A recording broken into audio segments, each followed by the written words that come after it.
রাজধানী উষাবাজার এলাকায় ঘুরছে সুপারি কিলাররা। তাদের আশকারা দিচ্ছে সমাজদ্রোহী রাজু বর্মন বাহিনী।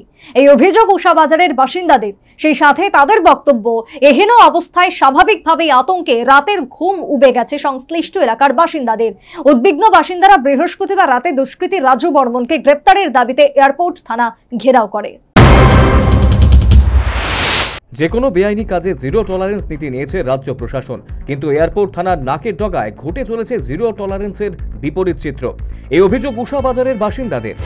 আমাদের মূলত অভিযোগ হচ্ছে এই এলাকার কুখ্যাত অপরাধী মাফিয়া, নিগো মাফিয়া রাজু বর্মন, তার সহযোগী হিসাবে তার দুই ভাই এবং সুকান্ত গুপ্ত, প্রভাকর ঘোষ, ওরা এলাকাটার মধ্যে একটা অশান্তির পরিবেশ কায়েম করে রেখেছে।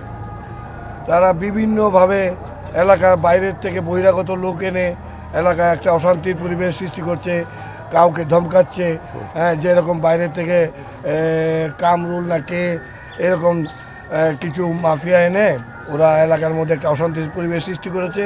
তাদের মদত দিচ্ছে অমিত ঘোষ, ওকেও আমাদের বাজারে দেখা গেছে, ক্লাবে দেখা গেছে। ওদের কারণে এলাকাটার মধ্যে একটা অশান্তি। আমরা অনেকবার জানিয়েছি, প্রশাসনকে জানিয়েছি, সংগঠনকে জানিয়েছি, প্লাস ওরা সংগঠনের নাম বলে কিন্তু সংগঠনের কোনো কাজ করে না, তারা সংগঠনের কোনো পদেও নেই।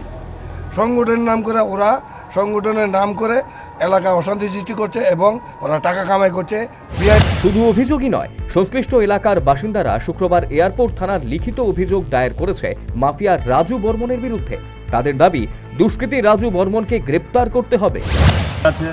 যারা জায়গা কিনা বেচা করছে ওরা আছে, সবার থেকে নিগোশিয়েশন মানে কি, কাজে নিগোশিয়েশন করে। আর কেউ যদি ওদের কাজে বলে গিয়ে সেটা তোমরা এটা বেআইনি করছো, ওরা বন্দুক দেখিয়ে দেয়, বন্দুক দেখায়, কেউ ভয় যায় না, ওদের ভয়ে কেউ কথা বলে না। জায়গা টাকা নেয়, কেউ কিছু ইনকাম করতে গেলে, আমরা পার্টির কাজ করতে গেলে এই পার্টির কাজ করবো না বেশি, তাদের কাছে আমরা পার্টি, আমরা জনতা পার্টি, ভারতীয় জনতা পার্টি করি, বিজেপি করি, আমাদের সব কার্যকর্তা সবাই পোস্ট আছে, ওর তো কোনো পোস্টও নেই। তাহলে ওকে জিজ্ঞেস করে আমাকে পার্টি করতে হবে? ওকে তো আমরা জয়েন, ও তো পার্টি করে না, তা ওকে জিজ্ঞেস করে যেটা আমাকে পার্টি করতে হয়, সংগঠন করতে হয়, তাহলে সংগঠন চিন্তা করবে। দলের মানে উপরের কেউ জানেন?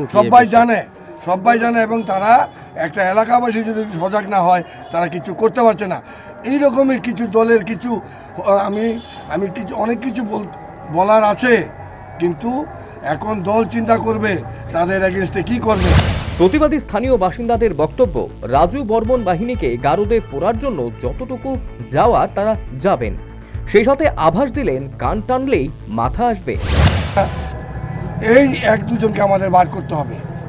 আগে কান টানলে মাথা আসে, ওকে টানলেই ওর বেরিয়ে যাবে সবকিছু। তোর পেছনে কে কে, ওই হচ্ছে মেন গুলি, কারণগুলি তো ওই বলবে। আচ্ছা, প্রতিনিয়ত দেখা যাচ্ছে আমাদেরকে সহযোগিতা না করে, তাহলে আমরা মুখ্যমন্ত্রীর দ্বারস্থ হব, এলাকাবাসী মিলে মুখ্যমন্ত্রীর দ্বারস্থ হব, না হলে রাজ্য সভাপতির দ্বারস্থ হব, যদি আমরা কোনো সহযোগিতা না পাই প্রশাসন থেকে। কারণ আমরা পার্টির কার্যকর্তা, পার্টি আমাদের সাথে আছে, সংগঠন আমাদের সাথে আছে। সংগঠন কোনো সময় এই এলাকাবাসীদের থাকবে, মাফিয়াদের সাথে নেই। কিন্তু এইবার আমরা বার করব যে কি কারণে এই মাফিয়ারা আজকে এতগুলো এলাকাবাসীকে অত্যাচারিত হতে বাধ্য করছে। স্থানীয় বাসিন্দাদের আরও অভিযোগ, এই রাজু বর্মন বাহিনীর বিরুদ্ধে এয়ারপোর্ট থানায় বারবার অভিযোগ জানানো সত্ত্বেও আজ পর্যন্ত কোনো ব্যবস্থা গ্রহণ করা হয়নি থানা কর্তৃপক্ষের পক্ষে। প্রসঙ্গত উল্লেখ্য, প্রতিবাদী স্থানীয় বাসিন্দারা এয়ারপোর্ট থানা কর্তৃপক্ষের নিকট তাদের লিখিত অভিযোগ রাজু বর্মন ছাড়াও তার সহযোগী দেবব্রত বর্মন, ছোট ভাই রাকেশ বর্মন, প্রভাকর ঘোষ এবং সুকান্ত গুপ্তের নামে অভিযোগ করেছে। সেই সাথে সংশ্লিষ্ট এলাকায় ত্রাস সৃষ্টি করার পেছনে কুখ্যাত অপরাধী অমিত ঘোষের নামেও লিখিত অভিযোগ জানিয়েছে। Bureau report, news vanguard.